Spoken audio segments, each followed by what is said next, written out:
1999년도에 공정거래위원장 후보인 김상조 후보가 재벌 감시단장을 맡고 있었습니다. 2001년도부터 해서 2005년 이어간에는 경제개혁연대 소장직을 맡고 있었습니다. 재벌들이 많이 뜨는 저승사자라고 또 불릴 만큼 아주 대한민국 개혁의 전도사로서 일을 하고 있던 이런 시기에 있었던 일들입니다. 먼저 우리 대표님께서 두 가지는 말씀을 하셨습니다. 논문 표절과 또 하나 뭐였죠? 학교 부인, 그렇습니다. 학교 여러분 다 언론을 통해서 이미 다 알기 때문에 이 공고에 부정 취업을 하는데 이게 줄을 긋고 조작을 했습니다. 그러니까 이 조작할 때의 영향력을 과연 행사했느냐 안 했느냐 이 점에 대해서 집중 추궁을 했는데 본인은 행사한 적이 없다. 그러면 거꾸로 말하면 이 부분은 자동적으로 학교가 알아서 했다라고 하는 생각밖에 안 들 텐데 과연 학교의 교사분들이나 혹은 당시의 선생님들이나 이런 교육자적 양심을 갖고 있는 분들이 아무런 얘기도 안 했는데도 불구하고 그 성적을 조작을 해서 또 그 다음에 통계 수치도 틀리고 등등 아주 그 보면 가관입니다. 이렇게 해서 그 분을 4번이나 이렇게 취업이 되게 했겠느냐. 강한 의구심을 갖고 있는데 이 부분에 대해서 우리 당에서는 고발도 조치도 하고 발언정당도 했습니다. 그 다음에 시민단체에서 같이 고발을 했습니다. 이 부분을 가지고 저희들은 협상할 때에 이 좀 검찰 고발하자. 우리 민주당에다가 이렇게 제안을 했는데 민주당에서 이것만큼은 받지 못하겠다 해서 그 이후에 국회 일정 자체가 어그러졌습니다. 두 번째는 그래서 저희들 생각할 때 웬만한 것은 저희들이 또 넘어가고 막 그렇게 또 초대에 상징적인 인물을 우리 문재인 정부에서 이 후보자로 내세웠기 때문에 협치하는 차원에서 웬만하면 넘어가자는 그런 분위기를 많이 가졌었는데 이건 도저히 조작까지 해가면서 그리고 본인이 이에 대한 정말로 진솔하고도 또 통큰 어떤 그런 사과가 없이 나는 모른다. 학교에서 알아서 했겠다 하는 정말로 우리가 초등학교 3학년도 이해할 수 없는 이런 답변들을 통해서 이건 정말로 옳지 못하다. 그런 결론에 이르렀습니다. 논문 표준 부분도 이건 절도행위라고 하는 얘기 여러분께서 너무 다 잘 아시기 때문에 이 부분 넘어가겠습니다. 다음 이 다운계약서 세금 탄로 부분입니다. 1999년도에 목동 아파트에 다른 아파트에 다른 상부 아파트인가요 있고 2005년도에 아파트를 구입합니다.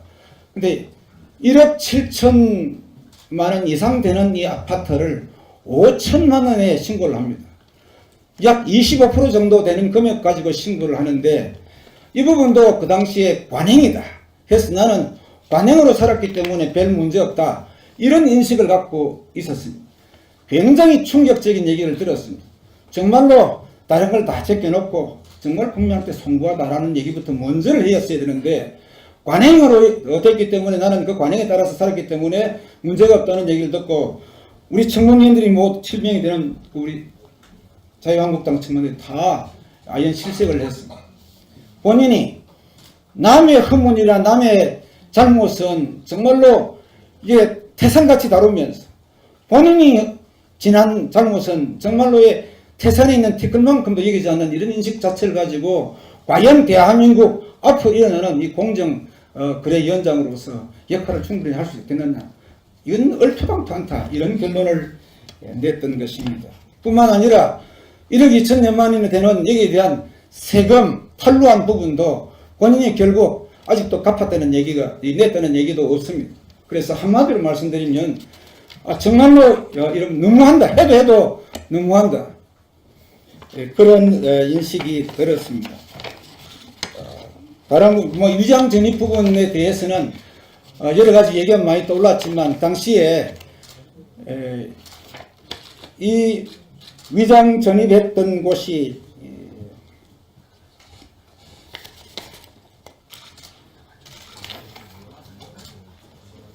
예. 다른 분들은 정말 이 부분 제가 좀 생략하겠습니다. 이 부분 가족 문제가 있기 때문에 해서 이 부분은 뭐 극히 제가 생략하도록 여러분께서 다 아실 것입니다. 그 다음에 한성대 실화 사건입니다. 이게 기소유예 처분을 받았었는데 내용을 보면 학교에서 이 부분에 대해서 본인이 담배꽁초 뭐 쓰레기통에 버려가지고 불이 났다 이렇게 된 부분인데 재산상의 피해를 초래하고도 경찰서에 실화 사실을 부인해서 기소유예를 받고 난 이후에 학교 측과 협의해가지고 손해액의 일부를 변상을 했습니다. 그래서 경찰에서 허위 진술을 한 것은 물론이거니와 이런 부분은 정말로 우리가 상식적으로 이해할 수 없는 그런 부분이다. 뭐 이렇게 생각이 되었습니다.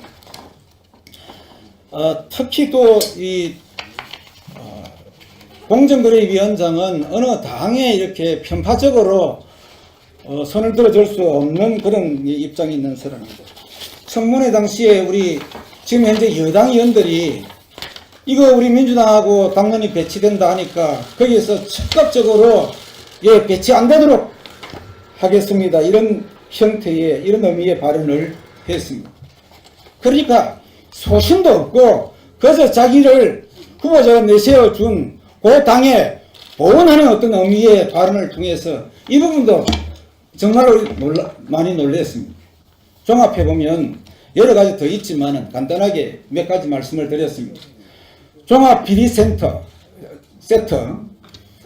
우리 어느 일부 언론에서는 그거 뭐 큰 거 아니고 아주 자그마한 것인데 사실 우리 지난번에 박근혜 이명박 정부 때문에 이런 한 건 한 건 가지고 낙마한 분들이 부지기수인데 너무 이 큰 것들이 많아가지고 이 작게 보일 뿐이지 한 건 한 건 보면 정말 이거 대단히 큰 문제인데 더더군다나 공정거래위원장의 후보로서는 정말 우리가 받아들일 수 없는 이런 엄청난 건들이다. 그래서 이 인식 자체가 굉장히 잘못되어 있다라는 말씀을 제가 꼭 드리고 싶고 아무튼 우리 당의 입장에서는 절대 보고서 채택도 할 수 없다고 하는 단호한 입장을 현재까지 가지고 계십니다. 그래서 이 부분에 대해서 당명을 받들어서 제가 앞으로 계속해서 이 부분에 대해서는 대응해 나갈 것입니다. 예, 감사합니다. 어제 저희 그 정우택 원내대표님과 우리 김성동 수석님의 그 관심과 또 그 격려하에 저희가 방송장악 저지 투쟁위원회를 구성을 했습니다. 여기에 많은 의원님들께서 동참해 주셨습니다. 이 심재철 의원님, 박대출 의원님, 이우연 의원님, 이채익 의원님, 주광덕 의원님, 김성태, 송희경 미방 의원님, 또 민경욱 의원님 등 그리고 또 원외에서도 여러 언론 출신 전직 의원 또 당협 또 법조 변호사 출신 많은 분들이 약 16분이 구성이 됐습니다. 앞으로 더 추가를 하도록 하겠습니다. 아시다시피 지금 그 문재인 정부는 취임 직후부터 또 그 전부터 이 방송 장악을 치밀하고 조직적으로 계획적으로 아주 지능적으로 지금 움직이기 시작을 했습니다. 문재인 대통령은 후보 시절 과거 100분 토론에서 적폐 청산 중 하나가 바로 언론 적폐다. 그러면서 이명박 박근혜 정부가 공영방송을 장악해서 국민의 방송이 아니라 정권의 방송으로 만들었다. 이렇게 비난한 적이 있습니다. 바로 그 말을 똑같이 지금 이 정부가 하고 있는 것입니다. 아시다시피 KBS 사장은 내년 2018년 11월, MBC 사장은 3년 뒤인 2020년 2월까지 임기가 보장이 되어 있습니다. 이것은 아시다시피 공영방송의 사장 임기제를 도입한 것은 언론의 공정성을 정권과 상관없이 언론의 공정성을 지키겠다는 바로 그런 취지입니다. 이런 취지에도 불구하고 민주당 정부는 공공연하게 이 퇴진을 요구하고 있습니다. 이미 언론에 보도됐습니다마는 5월 22일 날 박공원 국정기획위 대변인이 언론 노조는 사퇴를 요구할 수 있다. 이렇게 애드벌론을 띄우기 시작해서 MBC 노조가 움직이도록 그렇게 사주를 시작했고 6월 6일에는 문재인 대통령은 미래창조과학부 2차관에 방통위원을 빼내서 차관에 임명했습니다. 이렇게 되면 여러분 잘 아시다시피 지금 여권의 국민의당을 뭐 준여권으로 표현을 한다면 4대 1이 됩니다. 이 4대 1이 되면 회의 소집 자체가 어려워집니다. 그러니까 방통위를 완전히 정권이 장악하겠다 이런 노골적인 그 의도를 드러냈습니다. 이것은 정말 장사에도 도의가 있고 정치에도 금도가 있는데 전 정부에서 임명한 사람을 이렇게 빼내서 차관으로 임명하는 것은 정말 이 금도를 어긴 정말 참 있을 수 없는 일을 자행하고 있습니다. 홍익표 민주당 정책위 수석 부의장은 노골적으로 MBC 사장과 박문진 이사장의 퇴진을 압박을 했고 김현 민주당 대변인은 6년 전에 KBS의 민주당 도척 의혹 사건을 한 인터넷 언론의 보도를 빌미로 현 사장의 사퇴와 재수사를 주장을 했습니다. 같은 날 민주당 미방위 의원들은 검찰 재수사 촉구를 발표하기에 이르렀습니다. 이런 그 민주주의의 근본 원칙과 또 방송의 중립성, 공정성을 훼손하는 그래서 방송을 정권의 하수인으로 만들겠다는 이러한 그 현 정부의 기도에 저희는 단호하게 대처를 하도록 하겠습니다. 여러 많은 의원님들 관심 가져주시고 빠르면 내일쯤 우리 특위 위원님들을 모아서 고견을 듣도록 하겠습니다. 이상입니다. 감사합니다. 이렇게 제안을 했는데 민주당에서 이것만큼은 받지 못하겠다 해서 그 이후에 국회 일정 자체가 어그러졌습니다. 두 번째는 그래서 저희들 생각할 때 웬만한 것은 저희들이 또 넘어가고 막 그렇게 또 초대에 상징적인 인물을 우리 문재인 정부에서 이 후보자로 내세웠기 때문에 협치하는 차원에서 웬만하면 넘어가자는 그런 분위기를 많이 가졌었는데 이건 도저히 조작까지 해가면서 그리고 본인이 이에 대한 정말로 진솔하고도 또 통 큰 어떤 그런 사과가 없이 나는 모른다. 학교에서 알아서 했겠다 하는 정말로 우리가 초등학교 3학년도 이해할 수 없는 이런 답변들을 통해서 이건 정말로 옳지 못하다. 그런 결론에 이르렀습니다. 논문 표지 부분도 이건 뭐 절도행위라고 하는 얘기 여러분께서 너무 잘 아시기 때문에 이 부분 넘어가겠습니다. 우리 자유한국당 측만들이 다 아연 실색을 했습니다. 본인이 남의 허문이나 남의 잘못은 정말로 이게 태산같이 다루면서 본인이 지난 잘못은 정말로의 태산에 있는 티끌만큼도 여기지 않는 이런 인식 자체를 가지고 과연 대한민국 앞으로 일어나는 이 공정 거래위원장으로서 역할을 충분히 할 수 있겠느냐. 이건 얼토당토 않다. 이런 결론을 냈던 것입니다. 뿐만 아니라 1억 2천여만 원이 되는 여기에 대한 세금 판루한 부분도 본인이 결국 아직도 갚았다는 얘기가 냈다는 얘기도 없습니다. 그래서 한마디로 말씀드리면 정말로 이런 너무한다. 해도 너무한다. 그런 인식이 들었습니다. 다른 위장 전입 부분에 대해서는 여러 가지 얘기가 많이 떠올랐지만 당시에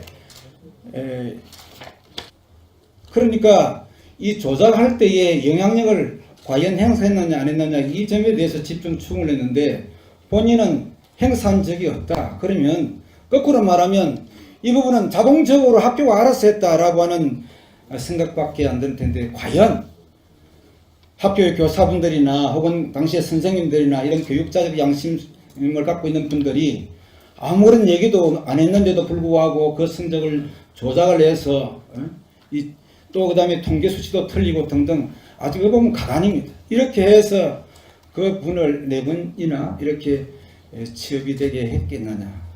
강한 의구심을 갖고 있는데 이 부분에 대해서 우리 당에서는 고발도 조치도 하고 바른정당도 했습니다. 그다음에 시민 단체에서 같이 고발을 했습니다.